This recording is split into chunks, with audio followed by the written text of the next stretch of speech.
Hello students, यहाँ पर हम लोग देखेंगे क्लास 9th के मैथ का चैप्टर नंबर 1 है हमारे पास। और जैसा कि तुम देख पा रहे हो चैप्टर नंबर 1 क्या है हमारा, संख्या पद्धति यानी कि नंबर सिस्टम।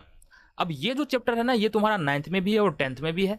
9th में उसका नाम रियल नंबर यानी कि वास्तविक संख्या है। तो निश्चित तौर पर अगर तुम यहाँ से ही पढ़ के जाते हो संख्या पद्धति नंबर सिस्टम, तो वहां पर तुमको कुछ सहूलियत तो मिलने वाली है। फिलहाल यहाँ पर हम बात करते हैं और ये हमारा इंट्रोडक्शन वाला वीडियो है, तो यहाँ पर ढेर सारा उदाहरण देखने वाले हैं और कॉन्सेप्ट्स को देखने वाले हैं कि किस प्रकार का प्रश्न हमारे एक्सरसाइज में होने वाला है। सबसे पहले यहाँ पर हमको देख लेना है, क्या देखना है हमको, संख्या के प्रकार, मतलब संख्या के कितने प्रकार हमको इस 9th क्लास और 10th क्लास में पढ़ने हैं, उसको हमको यहाँ पर देखना है। तो सबसे पहली संख्या प्राकृत संख्या। प्राकृत संख्या किसको बोलेंगे? प्राकृत संख्या हम बोलते हैं गिनती की संख्या को। गिनती की संख्या कहने का मतलब क्या हुआ? सपोज तुम किसी दुकान में जाते हो और 10 पेन खरीदते हो, तो पेन को तुम गिनोगे ना। पेन को कैसे गिनोगे? 1 2 3 4 5 6 इसी तरह से गिनोगे ना। तो यहाँ पर जो गिनती के संख्या होते हैं जिसका प्रयोग हम लोग गिनने के लिए करते हैं, उसको हम लोग प्राकृत संख्या कहते हैं। अब देखो, प्राकृत संख्या को इंग्लिश में नेचुरल नंबर बोलते हैं। इसका जो इसलिए इसको इंडिकेट एन से करते हैं और इस प्रकार से हम इसको इंडिकेट करेंगे 1 2 3 4 5। ये हो गया प्राकृत संख्या यानी कि नेचुरल नंबर। अब यहाँ पर तुम गौर से देखो तो तुम क्या पाते हो, यहाँ पर तुम पाते हो कि जो सबसे छोटी परिमेय संख्या यहाँ पर प्राकृत संख्या है वो 1 है। क्या है? सबसे छोटी प्राकृत संख्या, प्राकृत संख्या। अब ये हमारा 1 है, लेकिन अगर हम बात करें सबसे बड़ी प्राकृत संख्या की, तो इसका कुछ हम कह नहीं सकते, क्योंकि 5 6 7 8 9 कितना आगे जाएंगे, यहाँ पर ये हमारे लिए बताना संभव नहीं है। तो सबसे छोटी प्राकृत संख्या कौन सी है? 1 है। क्लियर है बात? यहां तक समझने के बाद आगे चलते हैं प्रश्न में।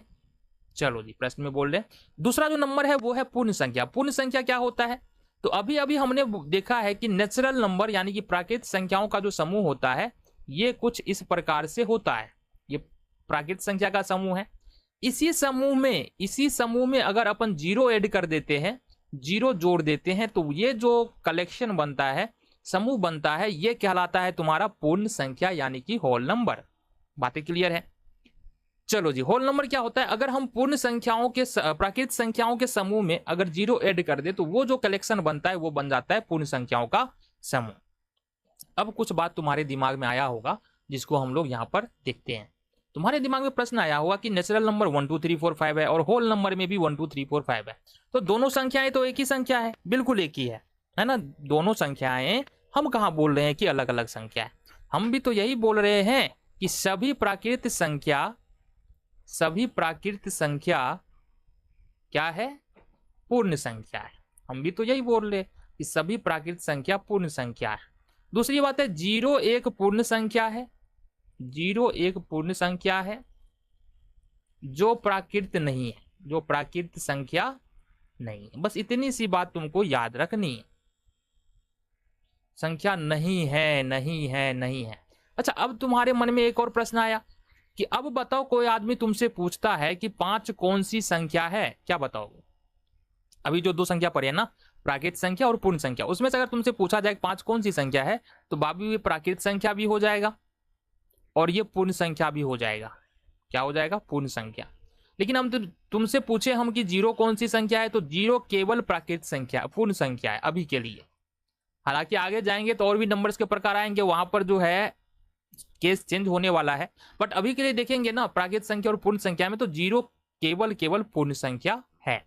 इतनी बातें क्लियर है? आगे बढ़ जाए। चलो जी, आगे है पूर्णांक संख्या। पूर्णांक संख्या किसको बोलते हैं? तो जैसा कि तुमको देख रहा है कि यहाँ पर पूर्ण संख्या और उसके ऋणात्मक मान को, तो जैसा कि हमको पता है जो पूर्ण संख्या था उसका जो कलेक्शन था वो कुछ इस प्रकार से था, 0 1 2 3 4, ये था हमारा 5 पूर्ण संख्या। यहीं पर अगर हम इंटीगर की बात करेंगे तो इसको जेड से इंडिकेट करते हैं और यहां पर हम लेते हैं, यहां पर -4 -3 -2 -1 0 1 2 3 4। अब इधर भी ये इनफाइनाइट तक जाएगा और इधर भी ये इनफाइनाइट तक जाएगा। तो कहने का मतलब क्या है कि पूर्ण संख्या में क्या होता है? पूर्णांक संख्या ना, पूर्णांक संख्या में क्या होता है कि पूर्ण संख्या आता है और उसका ऋणात्मक वैल्यू आता है। अब देखो, यहां से एक और बात है जो तुमको यहां से समझ लेना है। इंटीगर 3 प्रकार के होते हैं, यानी पूर्णांक संख्या 3 प्रकार के होते हैं। जो तुमको ऋणात्मक पूर्णांक यहां पर दिख रहा है ना, इसको हम लोग यही बोलते हैं ऋणात्मक पूर्णांक। यानी कि माइनस वाला संख्या, क्या बोलेंगे, ऋणात्मक पूर्णांक। चलो, जीरो को बोलते हैं शून्य पूर्णांक, क्या बोलेंगे, शून्य पूर्णांक। फिर जो प्लस वाला नंबर है उसको बोलेंगे धन पूर्णांक, क्या बोलेंगे, धन पूर्णांक। तो कुल मिला के इंटीग्रल्स को 3 भागों में डिवाइड किया जा सकता है, बांटा जा सकता है। एक होगा ऋणात्मक पूर्णांक, फिर होगा शून्य पूर्णांक, जीरो को बोलेंगे, और जो प्लस में होगा उसको हम लोग क्या बोलेंगे, धनात्मक पूर्णांक या धन पूर्णांक। अब हमारे मन में सवाल फिर से आया कि बाबू हम अब 5 को कौन सी संख्या बोले, इस 5 को कौन सी संख्या बोले।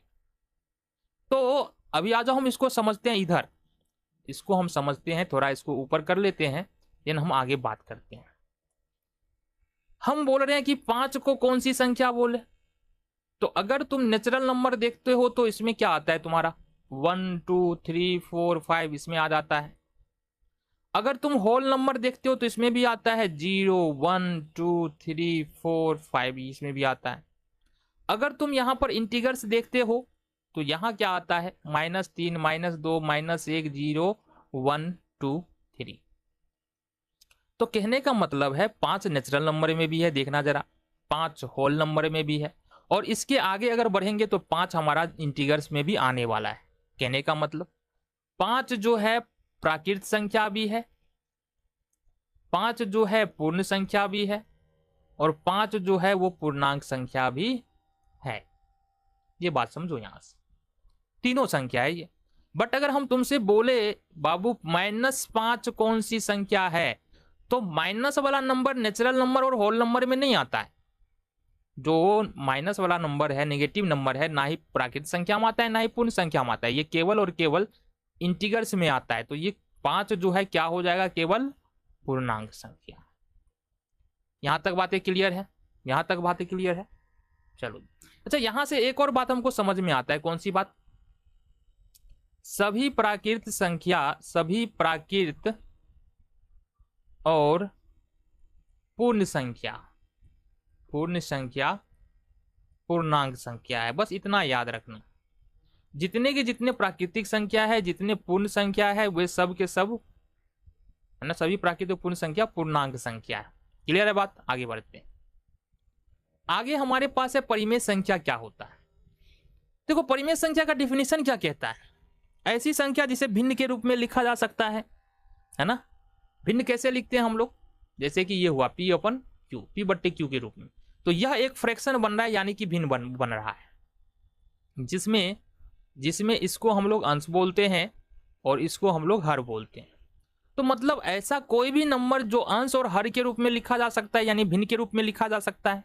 जहां पर अंश और हर जो है, हम क्या बोल रहे हैं समझना जरा, PQ या अंश और हर ये होना चाहिए पूर्णांक संख्या। कौन सी संख्या, पूर्णांक संख्या। अब जैसा कि तुमको पूर्णांक संख्या के बारे में पता है, पूर्णांक संख्या क्या होता है, -3 -2 -1 0 1 2 3, ये होता है पूर्णांक संख्या। ठीक है जी। तो अगर हम यहां पर एक उदाहरण ले, जैसे कि 2/3, तो क्या 2 पूर्णांक संख्या है, बिल्कुल है। क्या 3 पूर्णांक संख्या है, बिल्कुल है। तो यह हो जाएगा हमारा कौन सी संख्या, परिमेय संख्या।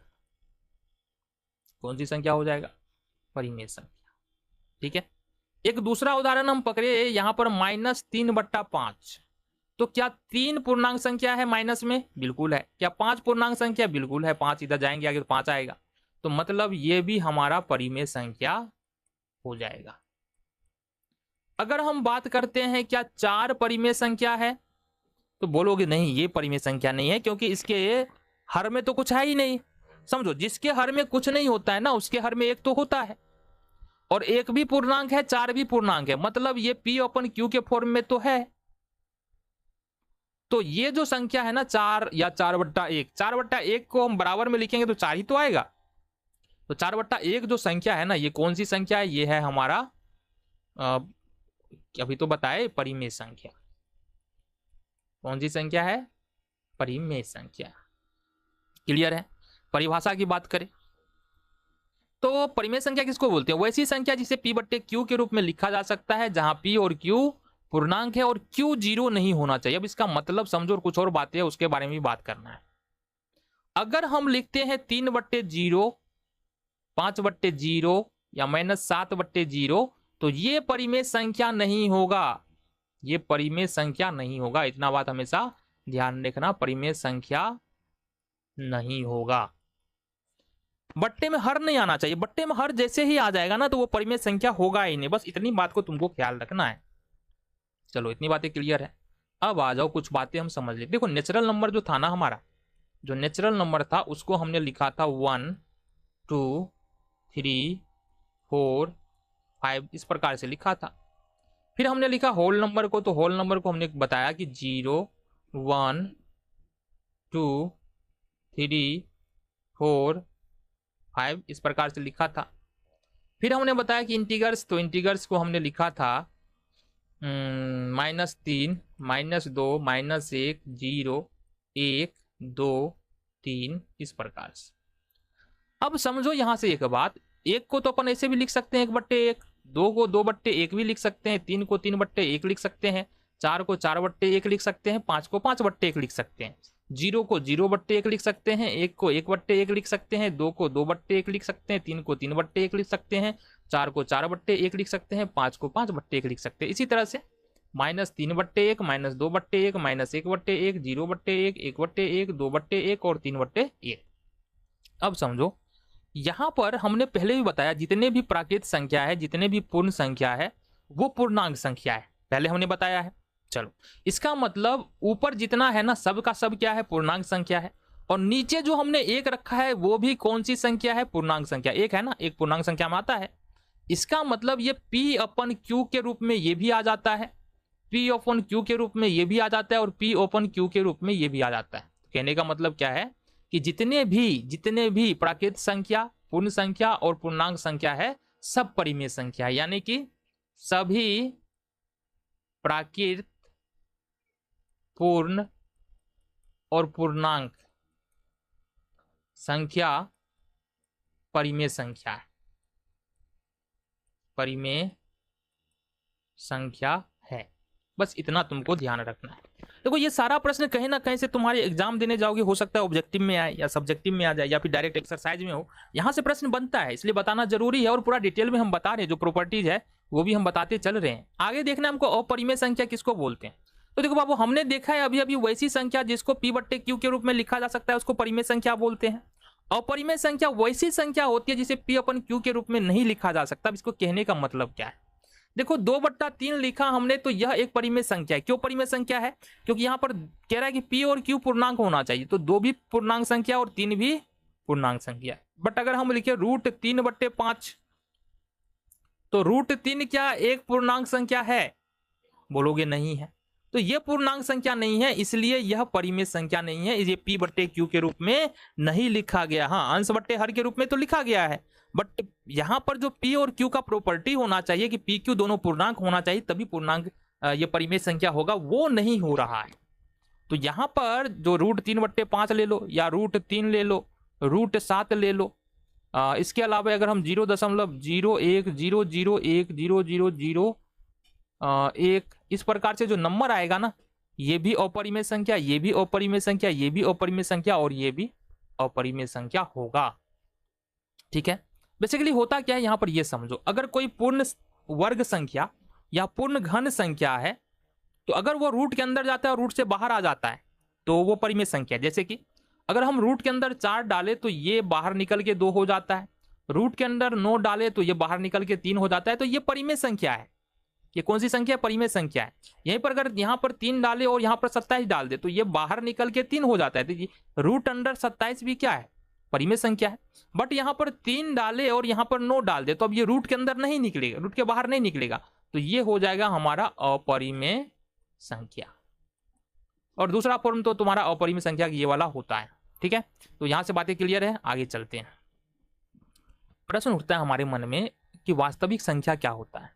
अब आ जाओ बात करो, अभी तक हमने पढ़ा क्या क्या है, अभी तक हमने पढ़ा है क्या कि नेचुरल नंबर क्या होता है। तो नेचुरल नंबर यानी प्राकृतिक संख्या होता है हमारा 1 2 3 4 5, इसको हम लोग नेचुरल नंबर बोलते हैं। होल नंबर पढ़ा है हमने, पूर्ण संख्या, इसका जो कलेक्शन होता है 0 1 2 3 4 5 ये होता है।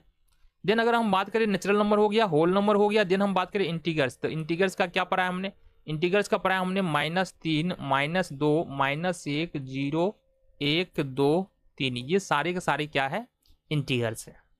इसी तरह से अगर हम बात करें रेशनल नंबर के बारे में यानी परिमेय संख्या के बारे में, तो इसको हमने पढ़ा है क्या, तो ये ऊपर वाले सारे नंबर तो रेशनल नंबर में आ ही जाते हैं। इसके अलावा 3/2, -2, -3/4, इसके अलावा 5, ये सब का सब जो है ना ये रेशनल नंबर होता है। फिर इरेशनल नंबर की बात करें तो ये क्या होता है, इरेशनल नंबर में हमने पढ़ा है √3, √2, 0.10101000, ये सारा नंबर जो है इरेशनल नंबर होता है। इतना बात तो हमने पढ़ा है। अब इन सारे संख्याओं को किसी एक समूह में रखा जाए, जितनी संख्या अभी तक हमने पढ़ा है, तो इन सारे संख्याओं के समूह को ही हम लोग बोलते हैं रियल नंबर, रियल नंबर बोलते हैं, या हम हिंदी में बोल लेंगे वास्तविक संख्या। तो कहने का क्या मतलब है, कहने का मतलब है अगर हम तुमसे पूछे √3 कौन सी संख्या है, तो √3 वास्तविक संख्या है। हम तुमसे पूछे 3/2 कौन सी संख्या है, तो वास्तविक संख्या है। हम तुमसे पूछे -3 कौन सी संख्या है, वास्तविक संख्या। हम तुमसे पूछे 5 कौन सी संख्या है, वास्तविक संख्या है। क्लियर है बात, क्लियर है, चलो बहुत बढ़िया।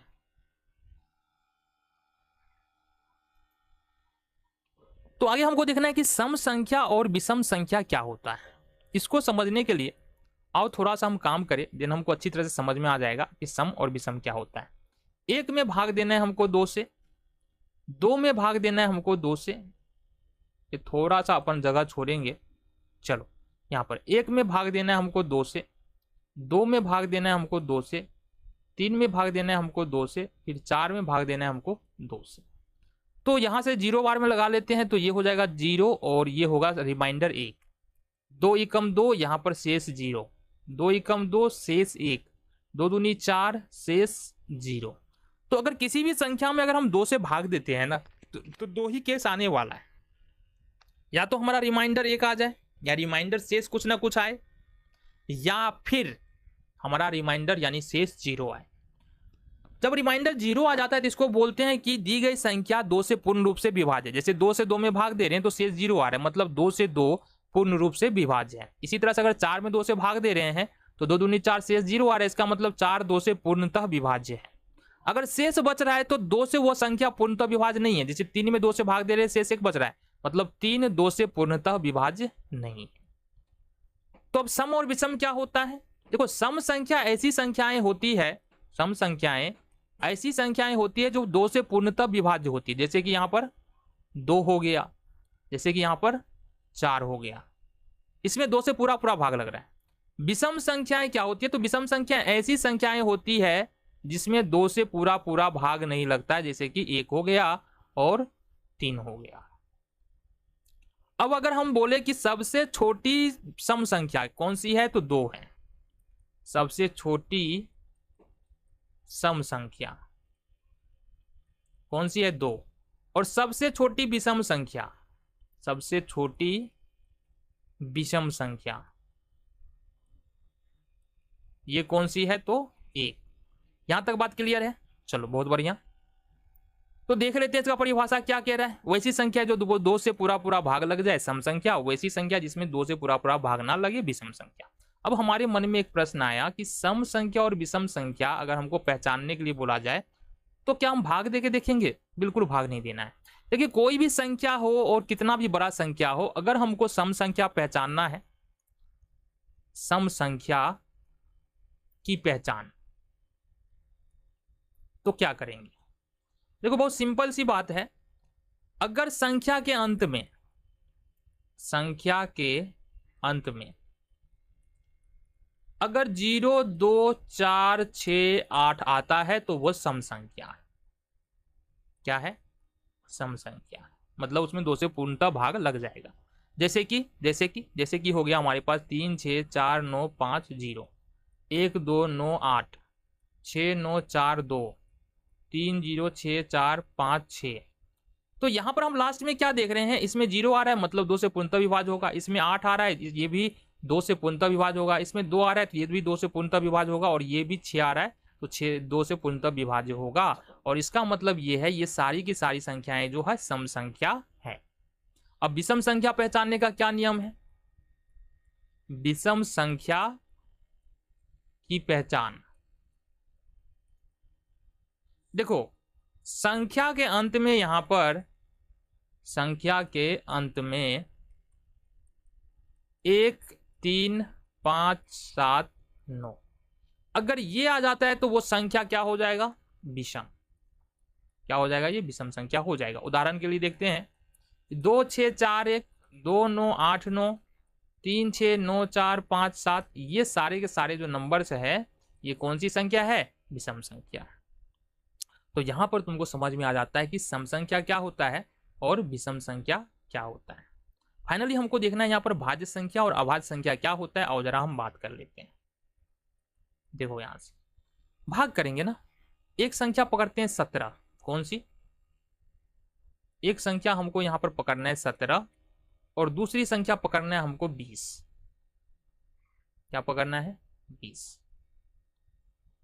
तो यहां पर हम क्या देख रहे हैं कि अगर 17 में 1 से भाग दे रहे हैं तो 17 होगा, ऐसा, या फिर ऐसे भी करो, 1 ही कम 1 हो जाएगा, 7 हो जाएगा, 1 सत्य 7 हो जाएगा, ये खत्म, मतलब शेष 0। फिर 17 में यदि हम 17 से भाग देते हैं तो एक बार में 17। अब क्या 17 में 17 में कोई और ऐसी संख्या है जो 17 को विभाजित कर सकता है? बोलोगे नहीं। अब 20 में हम 1 से भाग देंगे तो 1 दूना 2, 0 0 कट गया, ये शेष 0।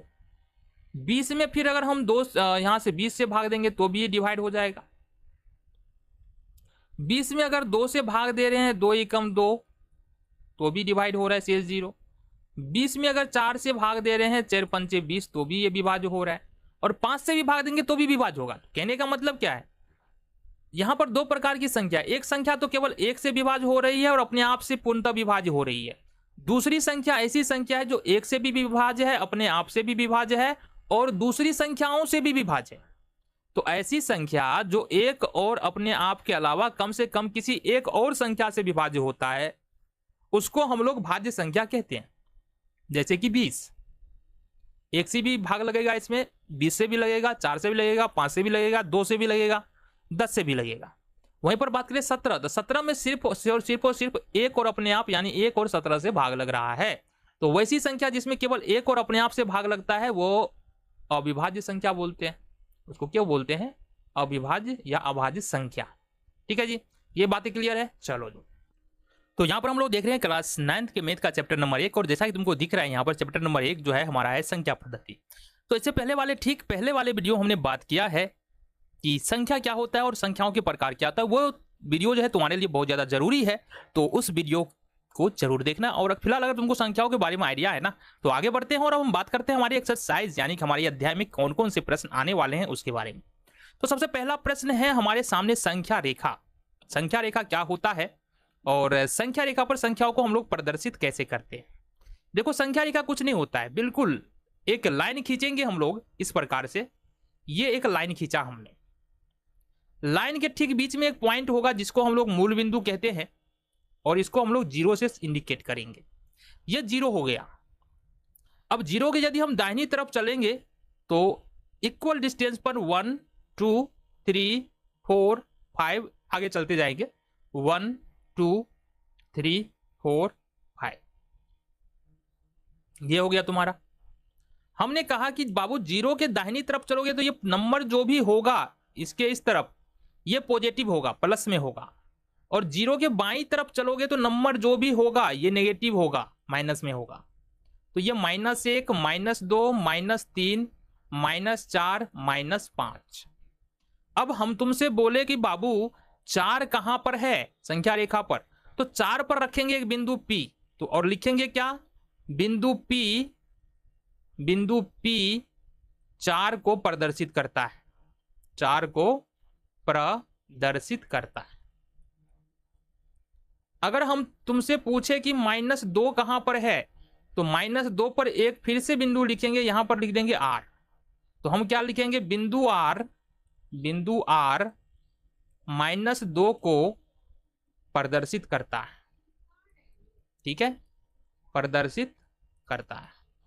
तो इस प्रकार से हम किसको दिखा सकते हैं, संख्या रेखा पर पूर्ण संख्या को, प्राकृत संख्या को और पूर्णांक संख्या को। बट अगर हमको दिखाना हो परिमेय संख्या को तो कैसे दिखाएंगे, इसके लिए आ जाओ हम आगे बात करते हैं कि परिमेय संख्याओं को हम संख्या रेखा पर कैसे दिखाएंगे। आ जाओ जी। सपोज एक सिंपल सा और साधारण सा क्वेश्चन हम लेते हैं कि -1/2 को हमको संख्या रेखा पर दर्शाना है। किसको, -1/2 को कैसे दर्शाएंगे। सबसे पहले तो लाइन तो खींचना पड़ेगा। तो ये लाइन खींचा बिल्कुल सीधा हमने,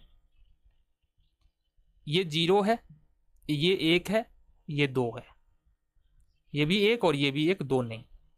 समझो बात को, क्या समझना है यहां पर देखो, जब भी हम भिन्न लिखते हैं ना तो क्या लिखते हैं, अंश बट्टे हर में, अंश बट्टे हर में। एक बात हमको बताओ, यहां पर अंश बड़ा या हर बड़ा, तो यहां पर बोलोगे हर बड़ा है अंश से, ठीक है। मतलब ये 2 है और ये 1 है तो बड़ा हो गया ना, हर बड़ा। संख्यात्मक मान को देखो, माइनस प्लस मत देखो, संख्यात्मक मान को देखो क्या बड़ा है, तो 2 बड़ा है 1 से, यानी कि अंश बड़ा है हर से। जब भी अंश से हर बड़ा हो ना, अंश से हर बड़ा हो ना, तो जो भी मान आएगा संख्या रेखा पर वो 0 और 1 के बीच में आएगा या 0 और -1 के बीच में आएगा। इस तरह से अगर हम देख रहे हैं 3/5, 2/3, 7/8, माइनस में भी ले लो कोई, तो हम संख्यात्मक मान की बात कर रहे हैं, -9/10, तो ये जो सारे के सारे नंबर है ना, यह 0, 1 या 0 -1 के बीच ही आने वाला है। क्लियर है बात। हमने कहा यदि हर बड़ा हो अंश से, हर बड़ा हो, नीचे वाला बड़ा हो, ऊपर वाला छोटा हो, तो या तो 0, 1 के बीच में आएगा या 0 -1 के बीच में वह संख्या आएगा। इतनी बातें क्लियर है। आ जाओ, हमको दिखाना है 1/2 और -1/2 को संख्या रेखा पर। तो 1/2 लिखते हैं ना, तो अभी यहां पर देखो हर कितना है, 2 है। तो यहां पर 0 और 1 को 2 बराबर भाग में बांटो, तो यहां से 2 बराबर भाग में हम इस प्रकार से बांट सकते हैं, जितना इधर उतना ही इधर।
तो यहां पर हमने 2 बराबर भाग में बांट लिया।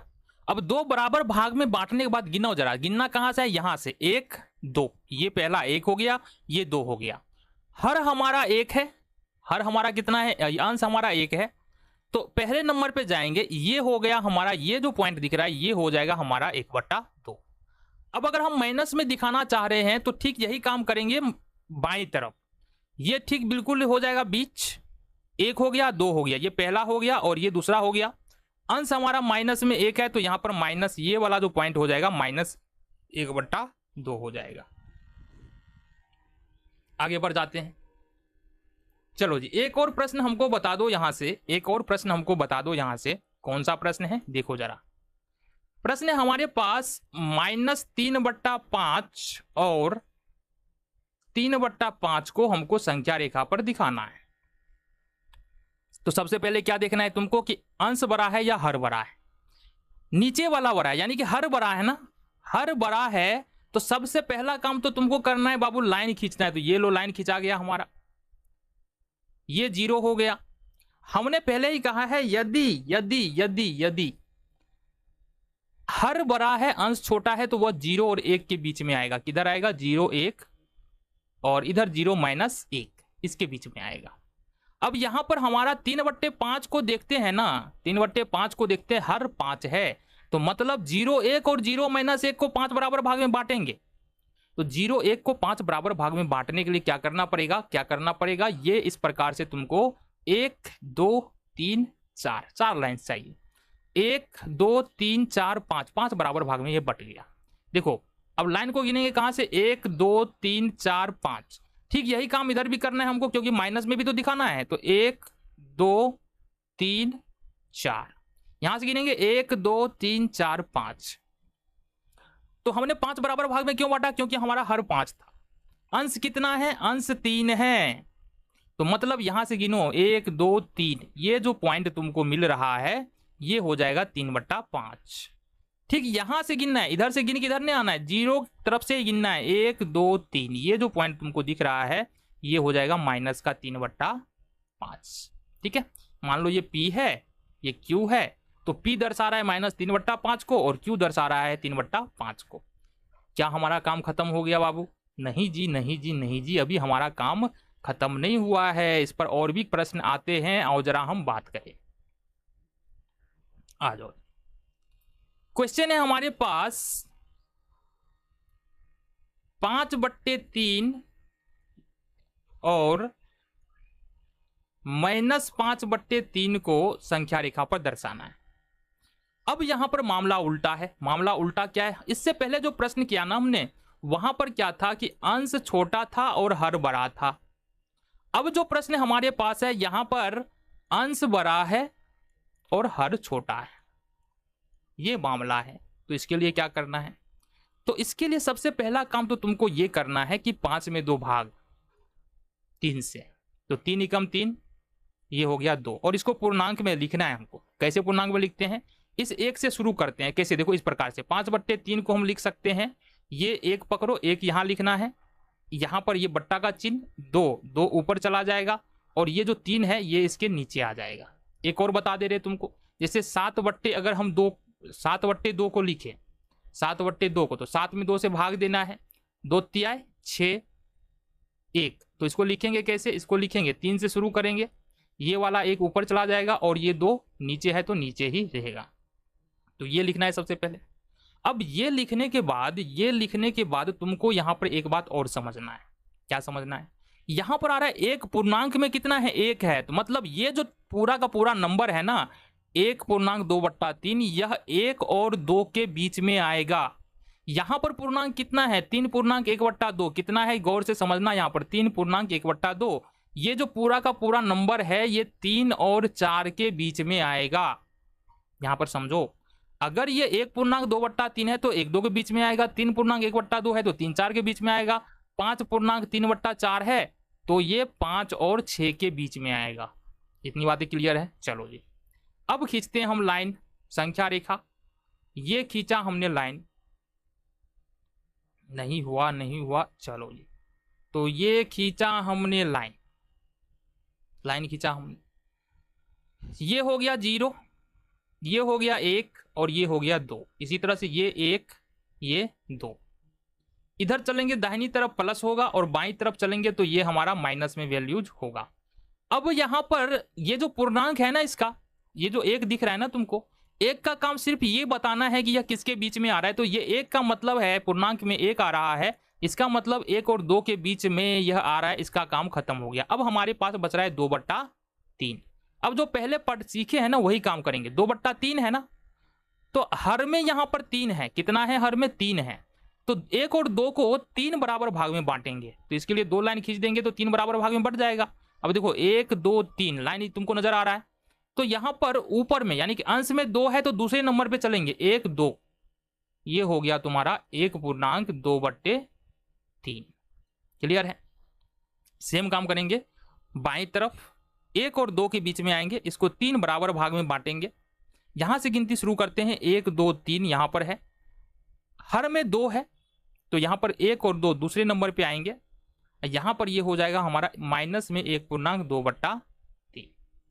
ठीक है, क्लियर है बात, क्लियर है ना।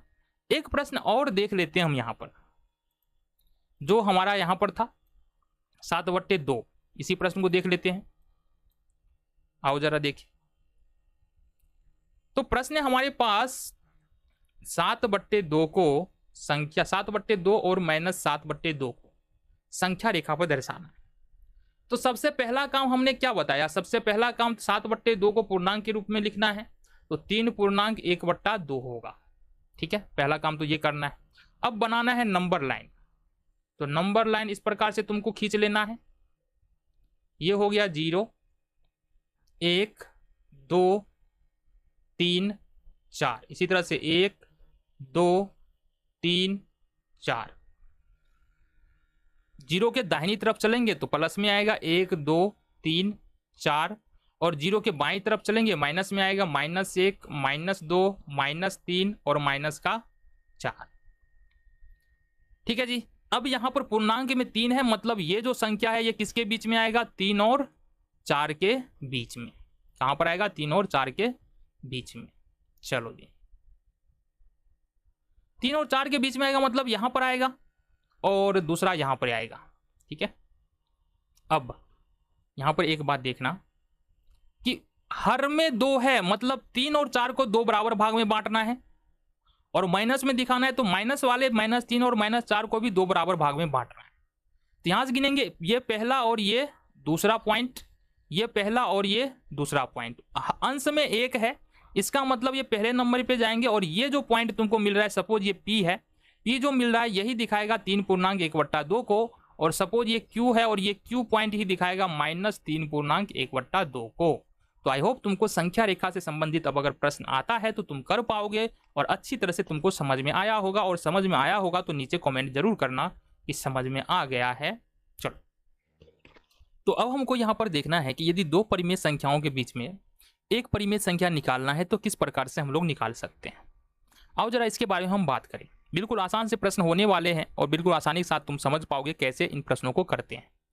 तो प्रश्न है हमारा यहाँ पर -2 और 6 के बीच में एक परिमेय संख्या हमको निकालना है। इसके 2 तरीके हो सकते हैं इस प्रश्न को करने, खास करके पहले वाला तो हम मेथड की बात कर लेते हैं कि हमारा मेथड क्या होने वाला है, देन हम उसके बाद बात करेंगे कि इस प्रश्न को कैसे 2 तरीके से हम कर सकते हैं।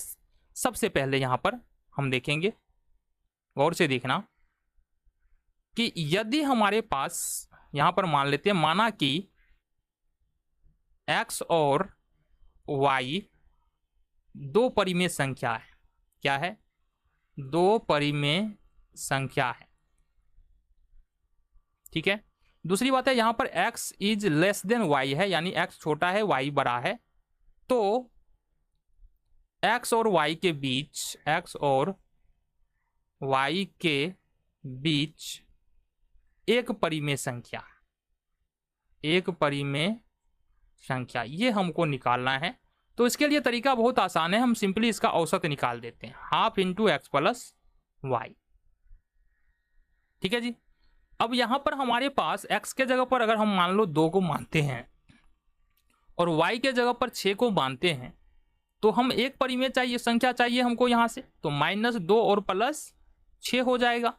ये हो जाएगा हमारा ½ × 6 में से 2 घट जाएगा तो यहाँ पर 4 बचेगा, 2 दूनी 4, तो 2 दूनी 4, ये 2 हो जाएगा। मतलब -2 और 6 के बीच में एक परिमेय संख्या कितना हो जाएगा, 2 हो जाएगा।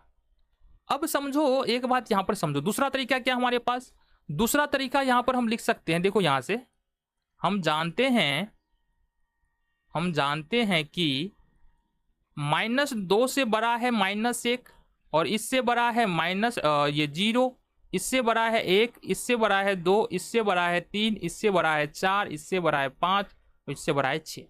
मतलब -2 और 6 के बीच में ये सारे के सारे नंबर्स आ रहे हैं, सारे के सारे नंबर्स आ रहे हैं। तो इजिली हम बता सकते हैं कि -1 0 1 2 3 4 5 ये -2 और 6 के बीच में है। सिंपल सा बात है, क्लियर है बात। चलो, तो इस तरीके से हम क्या कर सकते हैं, 2 परिमेय संख्याओं के बीच में एक परिमेय संख्या आसानी से निकाल सकते हैं। कुछ और प्रश्नों को देखेंगे। यहाँ पर प्रश्न है हमारे पास दूसरा कि 2/3 और 3/4 के बीच में एक परिमेय संख्या यहां पर निकालना है। आओ देखते हैं कैसे करेंगे इस प्रश्न को। तो यहां पर माना कि, यहां पर देखना जरा, मान लेते हैं अपन, माना कि x बराबर यहां पर 2/3 है और y बराबर यहां पर 3/4 है।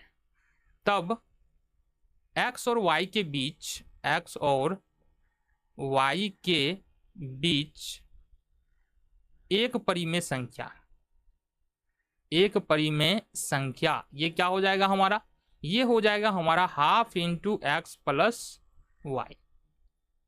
इसको सोल्व करो, हाफ इंटू एक्स का मान है 2/3 और वाई का मान है 3/4। हाफ इंटू 4 तिया 12, 3 चौका 12, 4 दूनी 8, 4 तिया 12, 3 तिया 9। हाफ इंटू 9 8 17 और 17/12, तो ये हो जाएगा 17 और बट्टे में 24। तो इस तरह से इजीली हम निकाल सकते हैं दो परिमेय संख्याओं के बीच में एक परिमेय संख्या। चलो आगे बढ़े। ये आसान सा प्रश्न है, इसमें समस्या तुमको नहीं होना चाहिए अगर तुमको जनरल कैलकुलेशन आता है तो। अब यहां पर हमारे सामने जो प्रश्न है ना, उस प्रश्न में हमको करना क्या है? उस प्रश्न में हमको करना यह है कि दो परिमेय संख्याओं के बीच में यदि दो या दो से अधिक परिमेय संख्या निकालने के लिए बोला जाए तो कैसे निकाल सकते हैं। देखो इसका तरीका बहुत आसान है। क्यों बोल रहे हैं, अब बताते हैं क्यों बोल रहे हैं और कैसे हम निकाल सकते हैं। तो यहां पर हमारे पास प्रश्न है -2/3 और 1/4। तो सबसे पहला काम, अगर यहां पर हमको सबसे पहले तो ये देखना है क्या ये जो संख्या दिया हुआ है, दो संख्या, उसका हर समान है कि नहीं है। अगर हर समान है तो ठीक है, अदरवाइज हर समान कर लो। तो हर समान करने के लिए क्या करेंगे, 3 और 4 का एलसीएम निकालेंगे। तो 4 तिया कितना होगा, 12। कितना होगा हमारा, 4 तिया 12। ठीक है जी। अब नीचे में 12, अब 3 को कितना से गुना किए, 12, 4 से, तो ऊपर भी 4 से गुना करो, माइनस का 8।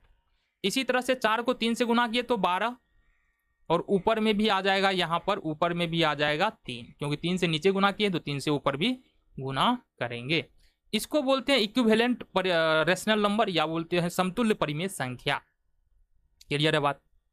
अब ये करने के बाद तुमको करना क्या है, अब ये करने के बाद तुमको कितना बोल रहा है, 3 परिमेय संख्या निकालो ना। तो दो, इसमें भी दो तरीका है। दो तरीका क्या है, दो तरीका क्या है उसके बारे में हम बाद में बात करेंगे। अभी फिलहाल तो हमारा अपना ऐसे ही निकल जाएगा।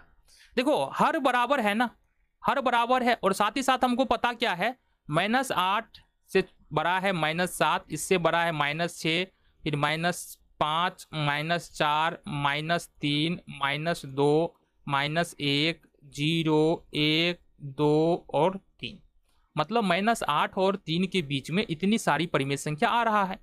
इसका मतलब हम इसको लिख सकते हैं -8/12, -7/12, -6/12, -5/12। इस तरह से हम लिखते लिखते लिखते 0/12 कर सकते हैं। इस तरह से लिखते लिखते लिखते यहाँ पर 3/12 पे चलेंगे। अब ये जो सारा का सारा नंबर आ रहा है ना, ये जो सारा नंबर आ रहा है, ये किसके बीच में है, -2/3 और 1/4, या बोले तो -8/12 और 3/12 के बीच में है। क्लियर है, आगे बढ़े। चलो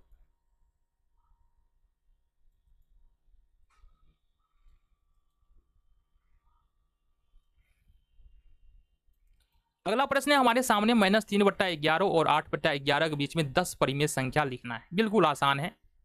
यहां पर हर तुम्हारे पास पहले से समान है, -3/11 और 8/11 है। तो यहां पर करना तुमको कुछ नहीं है, सिर्फ इतना लिखना है। हम जानते हैं कि -3 इज लेस देन -2, देन -1, 0, 1, 2, 3, 4, 5, 6, 7, 8, 9 तो लेना नहीं। अब इसके बीच में नंबर गिनते, 1, 2, 3, 4, 5, 6, 7, 8, 9, 10। 10 नंबर आ रहे हैं ना, यहाँ से यहाँ तक 10 नंबर तो आ रहा है। इसलिए हम लिख सकते हैं इसको ऐसे कि -2/11, -3/11, -4/11, माइनस क्या है ये, 2/11 के बाद 1/11 होगा ना, ये हो गया -1/11, फिर 0/11, 1/11, 2/11, 3/11, फिर 4/11, 5/11, 6/11, और 7/11। देखो 10 परिमेय संख्या इसके बीच में आ रहा है, -3/11 और 8/11 के बीच में इस प्रकार से तुम्हारा 10 परिमेय संख्या मिल रहा है। आगे बढ़ जाए, चलो।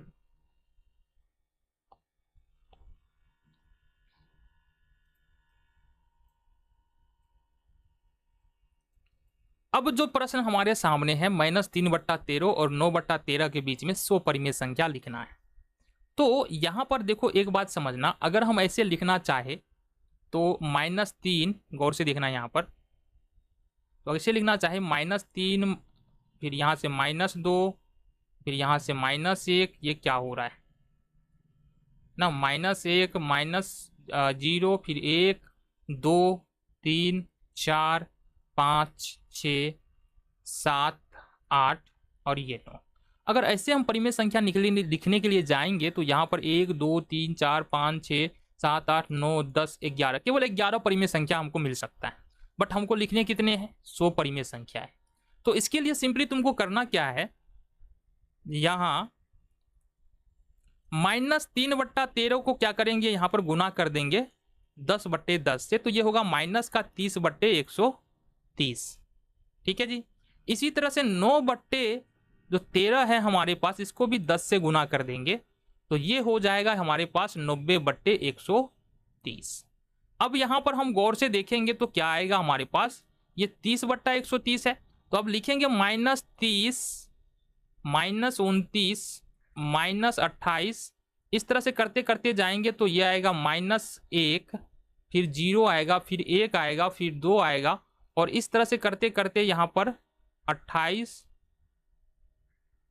फिर यहाँ पर 89 भी आएगा, यहाँ के बीच में 89 भी आएगा, फिर यहाँ से 90 आ जाएगा। ठीक है।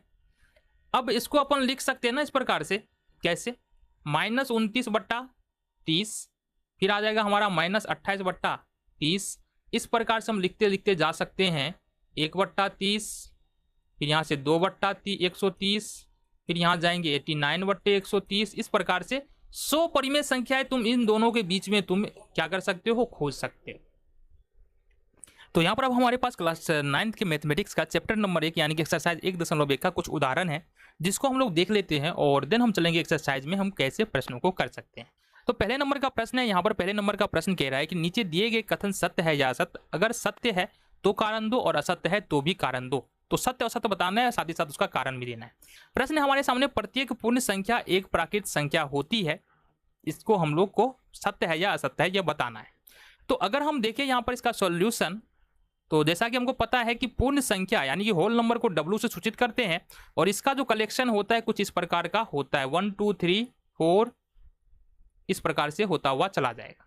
यहीं पर अगर नेचुरल नंबर का कलेक्शन देखते हैं, समूह देखते हैं, तो कुछ इस प्रकार का बनेगा 1 2 3 4 5। तो यहाँ पर हमको क्या दिख रहा है कि हमको प्रश्न कह रहा है कि प्रत्येक पूर्ण संख्या यानी कि जितने भी संख्याएं पूर्ण संख्या में है वो सब का सब पूर्ण यहाँ पर प्राकृत संख्या में, तो ऑलमोस्ट सही है, लगभग सही है।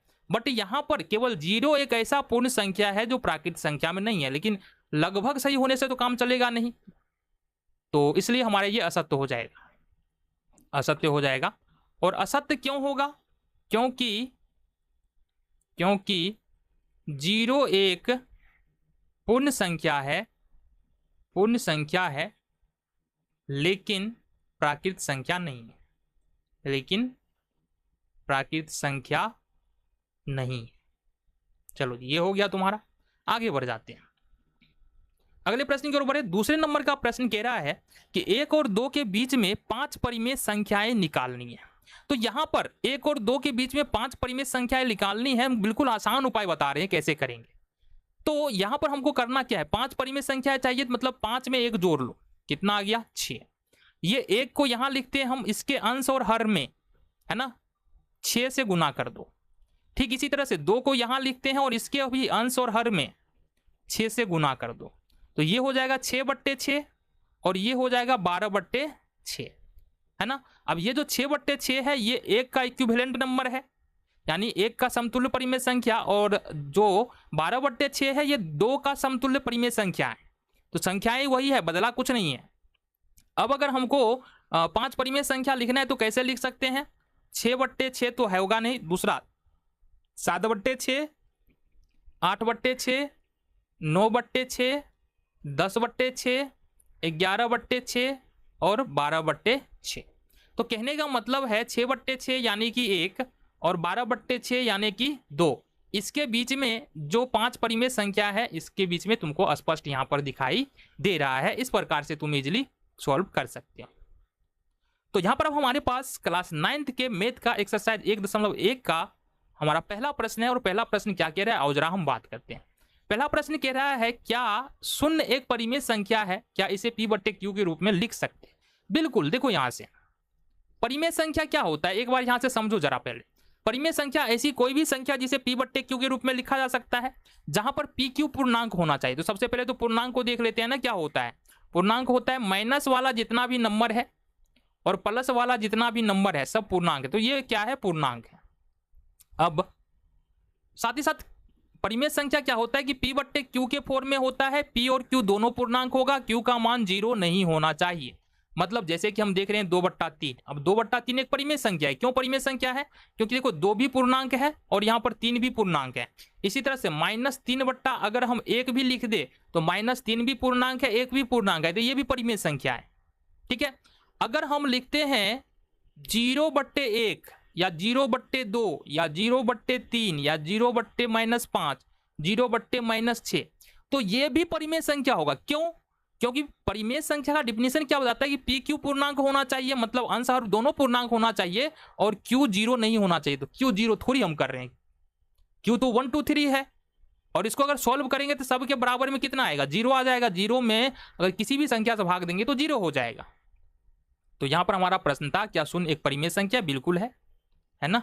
शून्य एक परिमेय संख्या है, परिमेय संख्या है जिसे 0/1, 0/2 इस तरह से हम लिख सकते हैं। ठीक है, ये हो गया तुम्हारा पहले प्रश्न का सॉल्यूशन। दूसरे प्रश्न की ओर बढ़ते हैं। यहां पर हमारे सामने प्रश्न है 3 और 4 के बीच में 6 परिमेय संख्याएं निकालनी है। जैसा कि हमने पहले भी बताया है तुमको, परिमेय संख्या निकालने का नियम कितना है, क्या है, 6 परिमेय संख्या निकालना है। तो 6 में हम 1 जोड़ेंगे, ये आएगा 7। अब 7 को क्या करेंगे हम यहां पर समझते हैं। अब करना क्या है, तुमको 3 को लिखो। 3 का हर कितना है, 1, तो 3 के अंश और हर में 7 से गुना करना है। दूसरा परिमेय संख्या 4 है यहाँ पर, तो 4 को लिखो। 4 का अंश और हर हो जाएगा 1, 4 के अंश और हर में भी 7 से गुना करना है। तो 7 तिहाई हो जाएगा ये 21 और 21/7। देन दूसरा जो परिमेय संख्या है ये होगा 28/7। तो ये जो तुमको 3 दिख रहा है ये 21/7 3 ही है, और देन 28/7 ये 4 ही है। तो अब अगर हम देखते हैं 3 बराबर 21/7 और 4 बराबर 28/7 के बीच 6 परिमेय संख्या, 6 परिमेय संख्या कैसे लिख सकते हैं, बिल्कुल आसान है।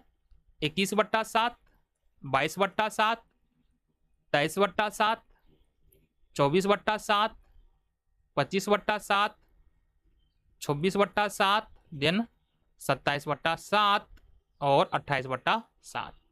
तो ये 28/7 4 हो गया, ये 21/7 3 हो गया, बाकी इसके बीच में 6 परिमेय संख्या तुमको दिख रहा है। अगले प्रश्न की ओर बढ़ जाए। प्रश्न है हमारे पास में 3/5 और 4/5 के बीच में 5 परिमेय संख्याएं ज्ञात करें। तो सबसे पहली बात यह है कि हमको यहां पर 5 परिमेय संख्या निकालनी है। तो 5 परिमेय संख्या निकालने का मतलब है 5 में अगर 1 जोड़ते हैं तो कितना होता है, 6। तो ये जो हमको नंबर दिया हुआ है 3/5, इसके अंश और हर में 6 से गुना कर दो। दूसरी परिमेय संख्या हमारे पास 4/5, इसके अंश और हर में भी 6 से गुना कर दो। तो यहां पर आ जाएगा 6 का 18/30 और ये आएगा 6 चौका 24/30। तो यहां पर हम क्या लिख सकते हैं, अब 3/5 मतलब 18/30 और 4/5 मतलब 24/30 के बीच 5 परिमेय संख्या कैसे लिख सकते हैं, बिल्कुल 18/30 इसको तो पकड़ेंगे नहीं, 19/30, फिर 20/30, फिर 21/30, फिर 22/30, फिर 23/30, फिर 24/30। इसको हटा दो, इसको हटा दो, बाद बाकी ये जो 5 संख्याएं हैं वो किसके बीच में है? 3/5 और 4/5 के बीच में।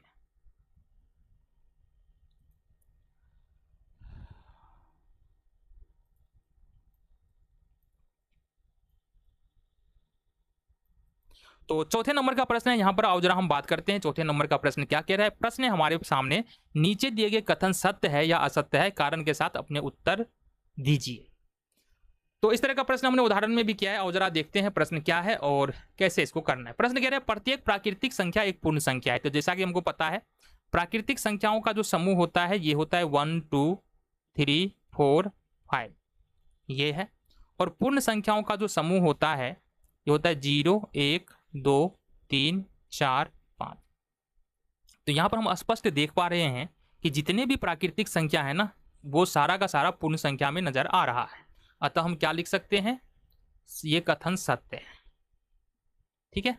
और कारण में क्या बोलेंगे? कारण में ये दिख दो ना तो कारण स्पष्ट हो ही जाता है। ठीक है जी। अगले प्रश्न की ओर बढ़े। इसका दूसरा नंबर का प्रश्न क्या है हमारे पास? प्रश्न है प्रत्येक पूर्णांक एक पूर्ण संख्या है। तो यहां पर पूर्णांक का बात है ना, तो पूर्णांक को हम लोग जाहिर से सूचित करते हैं। और पूर्णांक जो होता है ना ये इस प्रकार से होता है -3 -4 -3 -2 -1 0 1 2 3 4। अगर हम मोटा मोटी देखें तो यहां पर बोल सकते हैं कि पूर्णांक में पूर्ण संख्या आता है और उसका ऋणात्मक मान आता है। पूर्ण संख्या है और उसका ऋणात्मक मान है। यहां पर प्रश्न हमारे सामने प्रत्येक पूर्णांक संख्या एक पूर्ण संख्या है। तो यहां पर पूर्ण संख्या को देखेंगे तो 0 1 2 3 4। तो अब ये सारे नंबर जो है ना पूर्ण संख्या में है क्या? नहीं है, क्योंकि ये प्लस वाला नंबर तो इसमें आ जाता है 0 1 2 3 4, लेकिन माइनस वाला नंबर इस पूर्ण संख्या में नहीं आ रहा है। अतः हम क्या बोल सकते हैं? अतः यह कथन क्या है? असत्य है। असत्य क्यों है?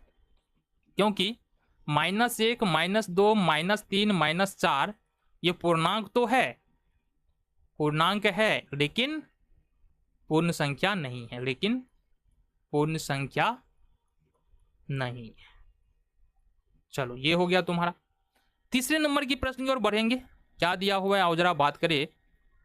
प्रत्येक परिमेय संख्या एक पूर्ण संख्या है।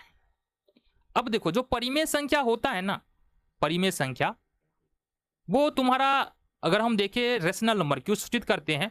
और ये क्या होता है ना 2 -2/3 भी हो सकता है, 3/4 भी हो सकता है, 0 भी हो सकता है, 2 भी हो सकता है, -3 भी हो सकता है। तो ये सब परिमेय संख्या हो सकता है। ठीक है। बट पूर्ण संख्या को देखेंगे तो ये क्या होता है कि हमारा 0 1 2 3 4 5। ठीक है जी, ये होता है। तो दो बात है यहां पर बोल रहा है प्रत्येक परिमेय संख्या एक पूर्ण संख्या। अब ये सब का सब परिमेय संख्या है ना, अब ये सब का सब तो यहां पूर्ण संख्या में आ नहीं रहा है। तो ये कथन हमारा हो जाएगा असत्य। असत्य। और इसके कारण में क्या बता सकते हैं? कारण में क्या बता सकते हैं हम? क्योंकि ऋणात्मक परिमेय संख्याएं, ऋणात्मक दोनों एक ही बार लिख लेते हैं ना, ऋणात्मक और भिन्नात्मक, भिन्नात्मक परिमेय संख्याएं, परिमेय संख्याएं पूर्ण संख्या नहीं है, संख्या नहीं है। अच्छा भिन्नात्मक में भी देखो अगर हम बोले 2/1 तो ये भी भिन्नात्मक है ना, बट एक वाले को छोड़ के हम बात कर रहे हैं, ये बात समझो। तो ऋणात्मक और भिन्नात्मक संख्या जितनी भी है, ऋणात्मक कहने का मतलब है कि अगर -1 आएगा तो -1 को 1/1 लिख सकते हैं, ये भी पूर्णांक है, ये भी पूर्णांक है, ये तो परिमेय संख्या हो गया। बट अगर हम देखते हैं कि -1 क्या पूर्ण संख्या है? तो नहीं है, मतलब ये -1 परिमेय संख्या है लेकिन पूर्ण संख्या नहीं। इसी तरह से -2/3 परिमेय संख्या तो होगा बट पूर्ण संख्या नहीं होगा। ठीक है, क्लियर है बात? चलो जी, तो अपना ये एक्सरसाइज यहीं पे खत्म होता है। मिलते हैं अगले वीडियो में अगले एक्सरसाइज के इंट्रोडक्शन वीडियो के साथ।